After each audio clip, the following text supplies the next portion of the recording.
Something very emotional happened today. Tim Grover was in town. Tim Grover is the trainer of Kobe Bryant, Michael Jordan. He was on The Last Dance. He wrote a book called Relentless. And his book is coming out, Winning. And he did his first live interview with me here in Boca Raton. And we're sitting down talking.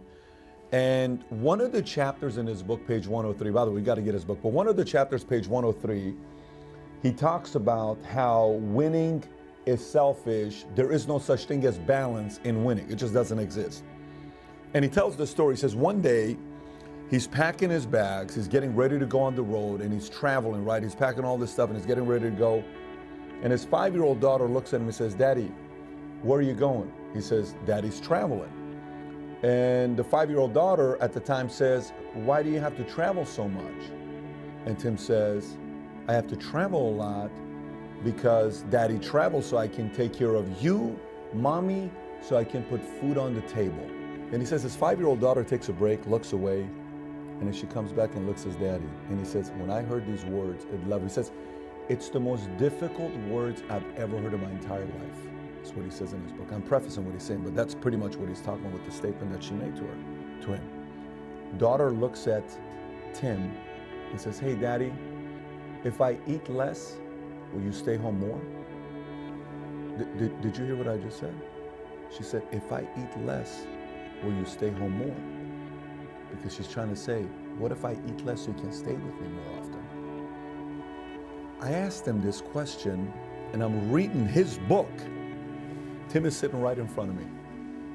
You'll see it in the interview when it comes out on May 19th. He's emotional. I'm emotional. I got a 4-year-old daughter, soon to be 5 in the next few weeks. I got a 9-year-old and I got a 7-year-old, right? And these are my kids. I love these guys. I said, "How did you handle that?" He says, "It wasn't easy." He says, "I thought about it all day long." He said, "But I packed the bags and I still went on the road because I was traveling with Michael for 15 years. That's what he was doing, constantly being with Michael all the time, right? He's traveling." He says, "All I thought about is her." He says, years later, I asked her, I said, "Hey, I want to explain to you why I did what I did." And the daughter says, "You don't have to explain to me, Daddy. I know exactly why you did what you did. It's because you're going after your dreams, you're going doing this, you're doing that." He says, the daughter says, "I'm pursuing my dreams now. And if it wasn't for you, I wouldn't have had that example." So I said, how do you process this? How many of us hit the wall when we get to a point where our daughter or son or somebody doesn't even know they're doing what they're doing? They give you that guilt and you're like, "I don't know what I'm supposed to be doing." So then I went a little bit deeper. I said, we're talking about Kobe and Michael Jordan here. He says, yes. I said, the guilt concept, feeling bad because your kids or your parents or your wife or your husband or somebody, is that a decision somebody else can sell you on? Like, meaning, can I sell you on, stop feeling guilty, you shouldn't feel guilty, you ought to go after your dreams? He said, no, it's a decision only you can make. I said, I agree. Never try to convince somebody to spend less time with their wife or their kids or anything. It's more a decision you got to make. So I said, let me tell you a story. We went to Louis Bastien. We were eating there. It was myself, himself, and Sherry, and we had a great time. One of the best lunches we ever had. We had a very good connection together, and I said, I want to tell you a story about my dad. He says, yeah, what's that? I said, when I first had my son, Patrick Tico, he was 6 months old or something like that, and I went to my dad, I said, Dad, when I was living in Iran with you, you would travel, you would work 6 days out of the week, and you would leave 5 a.m. in the morning, and you'd come home at 8:30, and you expected us to be in bed by 8 o'clock because your standards, so we wouldn't see you but Fridays. In Iran, Friday was the Saturday or Sunday of here. I said, and on Sundays, you were an early bird. You'd wake us up at 6, we'd go to Park Shahan Shahi, then we'd go to church, a Syrian church, then we'd go to grandma's house, eat her food, then we'd come back home, you'd take a 2-hour nap, you'd listen to your music with the headphones you would put on with the old music you would listen to, then you would come back, have dinner, watch a movie, and then we'd go to sleep, right? I said, when I calculate the days you spent with us in 10 years that we lived in Iran together when you and Mom were still together, it's 52 days a year, times 10, 520 days out of 3,650 days. You had 3,650 days in 10 years, but you only saw us 520 days. Did it bother you? Do you ever regret that as a father? Without any hesitation, I don't know what he's going to tell me. Like, I'm 33 years old and I'm asking him this question. No hesitation. He says, no regrets. I said, Dad, don't tell me this because you're protecting your ego. Do you feel like you regret any of it? Like you wish you would have worked less to spend more time with us? He says, 0. I said, come on, Dad, you can't tell me that. He said, I'm telling you, 0. So now he's getting past. I said, why? He says, what is my job as a father?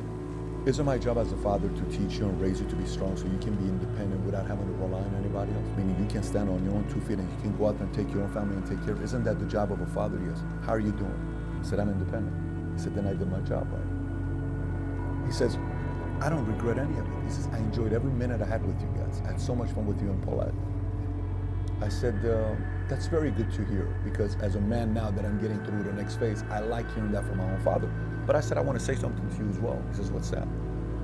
I said, it's crazy that I'm 33 thinking about this. I'm 42 now. When I talking about this, I was 33.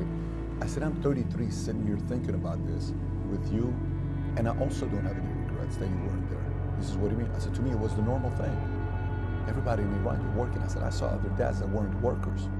And sometimes they didn't have money and they were going through challenges. My daddy worked his ass off to provide. How lucky I am to have a father that provided for me. I said, I wanted you to know from me that I also have no guilt for you. You're the best thing that ever happened to me as a father. I love you and I appreciate your example. We had a very unique moment together, right? I got kids, I'm kind of going through it, and my dad and I have a very good relationship. So let me wrap this up so you kind of get the idea with the point. So Tim says, Pat, you know why I didn't feel guilty? He says, what? He says, if you're away from your family or you're at a bar getting drunk, you're a bad dad if you're doing that, because you don't have moral authority. Why would you not spend time with your kids over drinking and going to a bar? Why would you not want to be there instead of going and hanging out and just doing other kind of stuff? Why wouldn't you want to spend more time with your kids, right? He didn't say you're a bad dad. The point he's trying to make is the fact that, hey, you have options. Why not go and spend time more with your kids? He said, but if you're away from your kids, you better make it count and you better win. That is the only way they're forgiven. They'll forgive you if you use that time to win. This is why Kobe's kids loved him. This is why Michael's kids, this is why anybody that lives and performs at the highest level, at least the kids sit there and say, even though daddy was away, even though mommy was away, at least he or she used that time wisely to win. Then when there's experiences, you remind them, look where we are. This is because mommy and daddy worked very hard. So, I was going through this. I know I did a video a few weeks ago about guilt, and I think it's a topic that a lot of entrepreneurs and executives struggle with. I wanted to kind of share with you what happened today, because this was something that I shared with a few all day today. I've been sharing this story because it's an incredible part of the book that I think everybody needs to read about, and hopefully it makes kind of an impact for you as it did for me, because I do know as an entrepreneur, executive driven person, at one point you're going to hit that wall where that guilt's going to be felt. And anybody and everybody can give you advice. I can tell you what to do, but at the end of the day, you have to make that decision yourself.